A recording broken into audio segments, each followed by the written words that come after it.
A very good day to you. I'm Hank Gross, MidHudsonNews.com. It's Monday, November 7th. The news today brought to you by the Galleria at Crystal Run. Police are investigating the death of a 34-year-old woman who was discovered by her husband, 54-year-old David Minahane, early Sunday morning. Minahane was investigated after his previous wife, 38-year-old Jennifer Minahane, was found dead in a Hyde Park hotel in 2018, where he was present.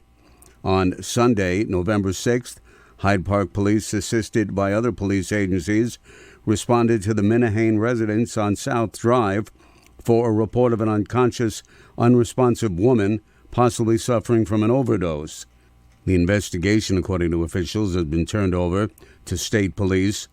In November 2018, Minahane was present when his wife overdosed in a hotel room that the two had rented. That wife, Jennifer, at the time of her death, had a restraining order against Minahane, requiring him to avoid contact with her. Minahane, who was supposedly an EMT at the time, was arrested for criminal contempt for violating the restraining order that had been in effect. Sources said Minahane has not been charged with any criminal activity for this latest death. Police have charged a 56-year-old Town of Newburgh man with attempted robbery in connection with the incident at the Bank of America branch at 1414 Route 300 late Friday afternoon. At about 10:45 p.m. that night, police arrested Basil Matusevic of the Town of Newburgh for allegedly holding up the bank with the threat of a gun.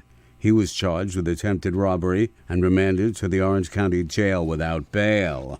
Sullivan County hospitality developer Sims Foster has closed on 3 buildings in downtown Newburgh, which he will transform into upscale dining and hotel space, Mayor Torrance Harvey says. Orange County previously owned the former Masonic Lodge, YMCA, and American Legion buildings on Grand Street.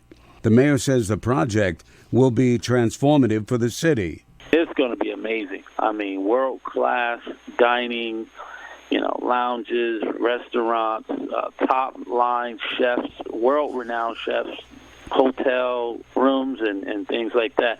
The project just off Broadway is adjacent to SUNY Orange Newburgh campus, Newburgh Free Library, and other historic facilities. More news right after this.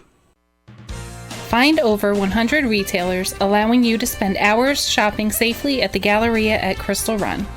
Enjoy the big brands and the diverse selection of family-owned stores all in one location. The Galleria at Crystal Run offers dining options for everyone with Fuji 110 Grill, Allen's Mediterranean Grill, and Peru Cuisine.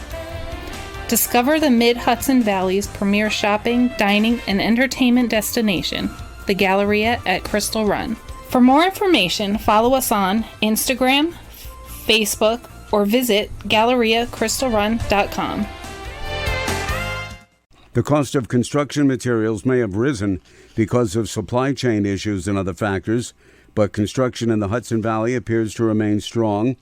Todd DiOrio, president of the Construction Trades Council of the Mid-Hudson, says there's plenty of work out there. We're in the process now of doing some recruitment. We got this infrastructure bill, which you know of. We got some schools. We got a lot of work at West Point. Solar work is starting to pick up in the Hudson Valley, so we're excited about the future in construction. The labor unions have been ramping up their training programs to bring in the new generation of well-versed workers.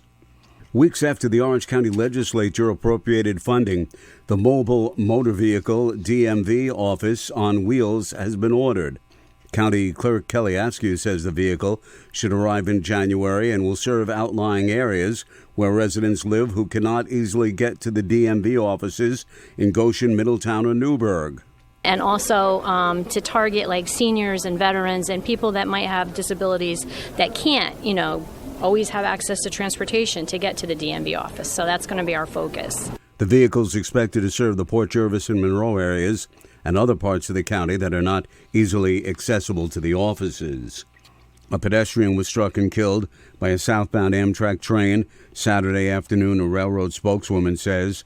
Amtrak train 238 was traveling from Albany to New York City when an individual was trespassing on the tracks and came in contact with a train south of Rhinebeck.